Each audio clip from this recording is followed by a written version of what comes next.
আবু হুরায়রা রাদিয়াল্লাহু তাআলা আনহু বলেন, রাসূল সাল্লাল্লাহু আলাইহি ওয়াসাল্লাম বলেছেন, আহাক্কুশ শুরুতে মায়ুফা মাস্তাহলালতুম বিহিল ফুরুজা। মানুষের জীবনে যেটা সবচেয়ে বেশি হক রাখে পূর্ণ করা, করতেই হবে, দিতেই হবে।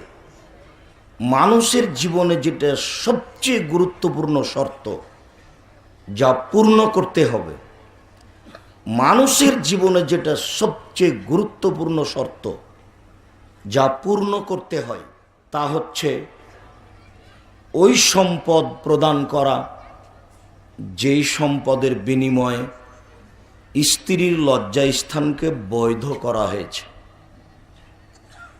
মোহর দিয়েই তাকে বৈধ করা হয়, এ কথা মুহাম্মদ সাল্লাল্লাহু আলাইহি ওয়াসাল্লাম বলেছেন, বুখারী মুসলিম। তবে শেষে একটু কথা ছিল, যদি মোহর না দেওয়া হয় তাহলে তা জেনা, এই কথা নয়। একটা বিবাহ বৈধ হওয়ার জন্য একজন মূল মালিক লাগে, বাপ, আর দুইজন সাক্ষী লাগে। আবু হুরায়রা রাদিয়াল্লাহু তাআলা আনহু বলেন, রাসূল সাল্লাল্লাহু আলাইহি সাল্লাম বলেছেন, লা নিকাহা ইল্লা বিওয়ালিয়িন, বিবাহ হয় না অভিভাবক ছাড়া। ওয়ালা নিকাহা ইল্লা বিশাহিদাইনে, আর বিবাহ হয় না দুইজন সাক্ষী ছাড়া। বিবাহ হয় না অভিভাবক ছাড়া, বিবাহ হয় না দুইজন সাক্ষী ছাড়া।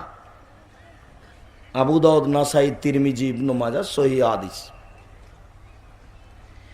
আয়েশা রাদিয়াল্লাহু তাআলা আনহা বলেন, রাসূল সাল্লাল্লাহু আলাইহি ওয়াসাল্লাম বলেছেন, আইয়ুমা ইমরাতিন নাকাহাত বিগাইরি ইযনি ওয়ালিহা ফানিকাহুহা বাতিল, ফানিকাহুহা বাতিল, ফানিকাহুহা বাতিল। যে কোনো মহিলা অভিভাবক ছাড়া, বাপ ছাড়া বিবাহ বসবে, সেই বিবাহ বাতিল, সে বিবাহ বাতিল, সে বিবাহ বাতিল, কোর্টের বিবাহ বাতিল। কোনো মহিলা যদি অভিভাবককে বাদ দিয়ে কাজী অফিসে বা কোর্টে বিবাহ বসে, তাহলে সে বিবাহ বাতিল, ওটা জেনা। যতদিন পর্যন্ত পিতা দুইজন সাক্ষী নিয়ে সম্মতি না জানিয়েছে, ততদিন পর্যন্ত এটা জেনা। বাপ পরবর্তীতে রাজি হয়ে গেলেন, এই রাজির দাম নেই। দুইজন সাক্ষী নিয়ে বরের সামনে, জামাইয়ের সামনে বলতে হবে, আমি তোমার বিবাহতে রাজি, এই যে দুইজন সাক্ষী। 10 ছেলের মা হলো, তাকে এটা বলতে হবে, তাছাড়া যত সন্তান হচ্ছে সব অবৈধ। কোর্টের বিবাহ বাতিল, কোর্টের বিবাহ বাতিল, কোর্টের বিবাহ বাতিল, কাজী অফিসের বিবাহ বাতিল।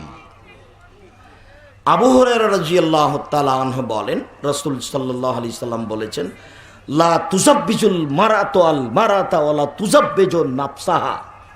কোন মহিলা কোন মহিলার বিবাহ দিতে পারে না, কোন মহিলা নিজে নিজে বিবাহ বসতে পারে না, কোন মহিলা কোন মহিলার বিবাহ দিতে পারে না, কোন মহিলা নিজে নিজে বিবাহ বসতেও পারে না। কি করে ফুফু বলতে পারেন, কি করে খালা বলতে পারেন যে তোর বাপ তো রাজি হবে না, তুই চলেই, আমি তোর বিবাহ দিয়ে দিচ্ছি। কখন কখন যে ফুফু বেটা ছেলা হয়ে গেছে তা বুঝতে পারলাম না, পুরুষ হয়ে গেছে। খালা বলছে চলেই, তোর আমি বিবাহ দিয়ে দিচ্ছি। কখন যে খালা পুরুষ হয়ে গেল।